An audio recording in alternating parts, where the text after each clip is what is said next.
All right. Chapter 33, we're talking about Manasseh. Pretty nasty. All right.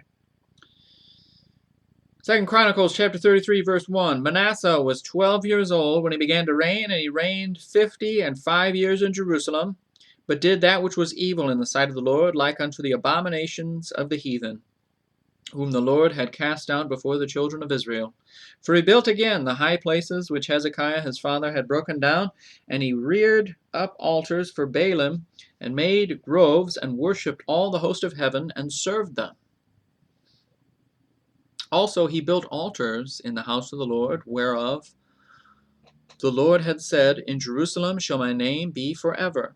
And he built altars for all the host of heaven in the two courts of the house of the Lord. And he caused his children to pass through the fire in the valley of the son of Hinnom.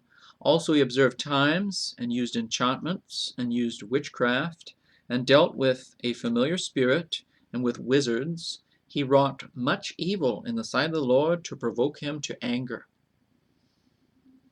And he set a carved image, the idol which he had made, in the house of God, of which God had said to David and to Solomon his son, In this house and in Jerusalem, which I have chosen, before all the tribes of Israel, will I put my name forever. Neither will I any more remove the foot of Israel from out of the land which I have appointed for your fathers, so that they will take heed to do all that I have commanded them, according to the whole law and the statutes and the ordinances by the hand of Moses. So Manasseh made Judah and the inhabitants of Jerusalem to err, and to do worse than the heathen whom the Lord had destroyed before the children of Israel. And the Lord spake to Manasseh and to his people, but they would not hearken. Wherefore the Lord brought upon them the captains of the host of the king of Assyria, which took Manasseh among the thorns, and bound him with fetters, and carried him to Babylon. And when he was in affliction, he besought the Lord his God, and humbled himself greatly before the God of his fathers, and prayed unto him, and he was entreated of him, and heard his supplication, and brought him again to Jerusalem into his kingdom. Then Manasseh knew that the Lord, he was God. Now after this he built a wall without the city of David on the west side of Gihon in the valley, even to the entering in at the fish gate, and compassed about Ophel, and raised it up a very great height, and put captains of war in all the fenced cities of Judah. And he took away the strange gods and the idol out of the house of the Lord, and all the altars that he had built in the mount of the house of the Lord, and in Jerusalem, and cast them out of the city.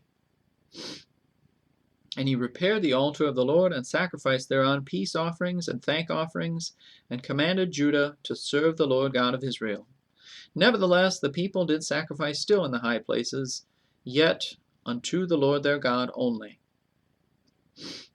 Now the rest of the acts of Manasseh, and his prayer unto his God, and the words of the seers that spake to him in the name of the Lord God of Israel, behold, they are written in the book of the kings of Israel. His prayer also, and how God was entreated of him, and all his sin and his trespass, and the places wherein he built high places, and set up groves and graven images, before he was humbled, behold, they are written among the sayings of the seers. So Manasseh slept with his fathers, and they buried him in his own house, and Amon his son reigned in his stead. Amon was 22 years old when he began to reign, and reigned 2 years in Jerusalem. But he did that which was evil in the sight of the Lord, as did Manasseh his father. For Amon sacrificed unto all the carved images which Manasseh his father had made, and served them, and humbled not himself before the Lord, as Manasseh his father had humbled himself. But Amon trespassed more and more, and his servants conspired against him, and slew him in his own house. But the people of the land slew all them that had conspired against King Amon, and the people of the land made Josiah his son king in his stead.